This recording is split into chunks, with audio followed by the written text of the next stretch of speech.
साल 2023 के आम बजट में मोदी सरकार ने किसानों के लिए खोल दिया खजाना। पीएम मोदी है देश के किसानों के सबसे बड़े चहेते या अन्नदाताओं को एक बार फिर से बता के दे दिए बड़े तोहफे। अब किसानों को खेती किसानी करने के लिए सबसे सस्ते दर पर उपलब्ध होगा लोन। डेयरी, मछली पालन, अनाज और सब्जी उगाने पर भी सरकार करेगी बड़ी मदद। तो आखिर कैसे किसानों को सस्ते दर पर लोन और ये सभी बड़े फायदे मिलेंगे, हम आपको इस रिपोर्ट में विस्तार से बताते हैं।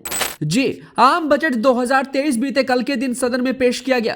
इस बजट में मोदी सरकार ने आम जनता से लेकर सरकारी कर्मचारियों तक का बेहद खास ख्याल रखा है। इस आम बजट को लेकर आम जनता को बड़ी उम्मीद थी और उम्मीदों के मुताबिक मोदी सरकार देशवासियों को खुश करने में भी सफल रही है, जिनमें सरकार द्वारा किसानों के हित से लेकर नौकरी पेशा लोगों के हित में और इसके अलावा बिजनेसमैन, छात्र, महिलाएं, बुजुर्ग, हर एक का खास ख्याल रखा गया है।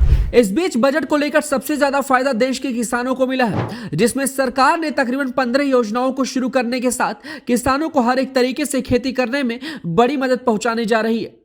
आपको बता दें कि जब से देश की गद्दी मोदी ने संभाली है, तभी से ही किसानों के हित में कई बड़े फैसले लिए हैं और खबरों के मुताबिक और सर्वे के मुताबिक देश का तकरीबन 80% से ज्यादा किसान मोदी की योजनाओं से खुश है। उसे हर एक तरीके से मोदी सरकार द्वारा लाभ मिल रहा है। इस बीच हर एक तरीके से किसानों को खेती करने में मदद करने को लेकर सरकार ने एक और कदम बढ़ा दिया है और किसी भी तरीके से खेती बाड़ी करने के लिए सरकार अब सस्ते दर पर ज्यादा से ज्यादा लोन उपलब्ध कराने जा रही है और अपनी जरूरत के अनुसार किसान इस लोन को प्राप्त कर सकता है। तो चलिए जानते हैं कि आखिरकार बजट 2023 में सरकार ने लोन के साथ किन चीजों पर बड़े फायदे देने की बात कही है। किसानों को सस्ते में मिलेगा ज्यादा लोन, बजट में सरकार ने बढ़ाया टारगेट। बुधवार को संसद में पेश आम बजट में सरकार ने किसानों को लेकर कई बड़ी घोषणाएं की हैं। सस्ते ब्याज दर पर उपलब्ध लोन से लेकर डेयरी, मछली पालन तक के लिए सरकार ने कई उपायों का बड़ा ऐलान किया है। आपको बताते चले केंद्र सरकार ने अगले वित्त वर्ष के लिए कृषि ऋण के लक्ष्य को 11% से बढ़ाकर 20 लाख करोड़ रुपए करने की घोषणा की है। इसके तहत पशुपालन, डेयरी और मछली पालन पर खास जोर देने की बात कही है। इसके पीछे सरकार का उद्देश्य कृषक समुदाय को रियायती दरों पर ज्यादा कृषि ऋण उपलब्ध कराना।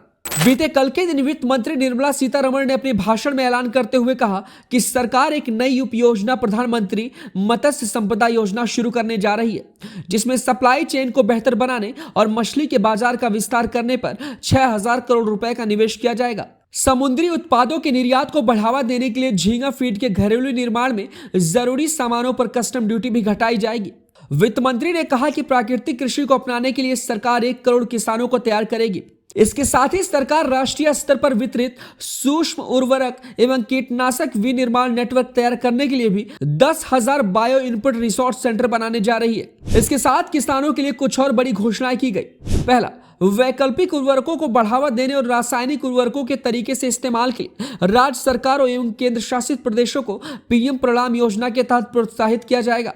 दूसरा, सरकार एक आत्मनिर्भर क्लीन प्लांट प्रोग्राम भी शुरू करेगी, जो उच्च मूल्य वाली बागवानी की फसलों के लिए बीमारियों से मुक्त व गुणवत्ता युक्त पौधरोपण चीजों की उपलब्धता को बढ़ाएगा।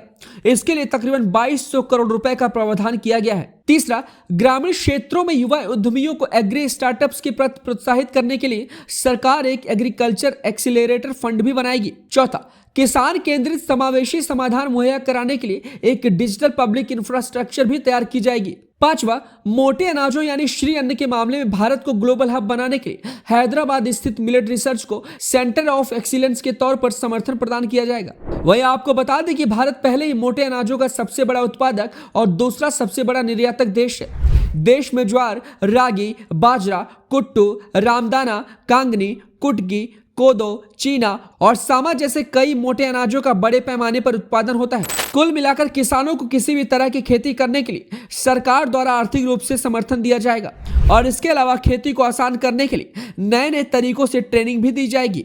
तो किसानों के लिए पेश किए गए इस आम बजट और सस्ते दर पर उपलब्ध लोन के साथ कई अन्य सुविधाओं पर क्या कुछ कहना चाहते हैं, हमें अपनी राय कमेंट बॉक्स में दें।